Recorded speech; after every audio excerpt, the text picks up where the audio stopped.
একটা গ্রামে একটা কবরস্থান ছিল। ওই কবরস্থানের পাশ দিয়ে যেই যাইতো সেই ওই কবরস্থান থেকে একজন মহিলার চিৎকার শুনতে পেত, যেন কান্না করে চিৎকার করে বলে। এইভাবে যখন সবাই গ্রামের ওই মহিলার চিৎকার শুনতে পেল কবর থেকে, তারপরের দিন গ্রামবাসী মিলে সবাই চিন্তা করলো ওই কবরের মাটি সরিয়ে দেখবে যে ওই কবর থেকে কে এমনভাবে চিৎকার করে। যেই বাবা সেই কাজ। তারপরের দিন গ্রামবাসী সবাই মিলে এমনকি হুজুরকে নিয়েও ওই কবরের মাটি সরাতে লাগলো।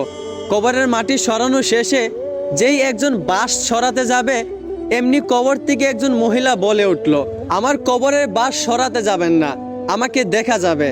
আমার কবরের বাঁশ এমন কয়েকজন লোক সরান যাদের সাহস আছে। এই কথা বলা মাত্রই সব লোক ওইখান থেকে সরে গেল। তারপর কয়েকজন সাহসী লোক ওই কবরের বাঁশ সরালো। বাঁশ সরানো মাত্রই ওই মহিলাটাকে দেখা গেল। ওই মহিলাকে দেখে সাহসী ব্যক্তিরা চিৎকার করে উঠল।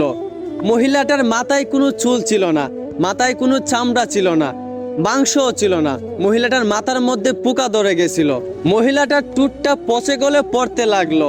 মহিলাকে জিজ্ঞেস করা হলো যে আপনার কবরের মধ্যে আপনার এই অবস্থা কেন?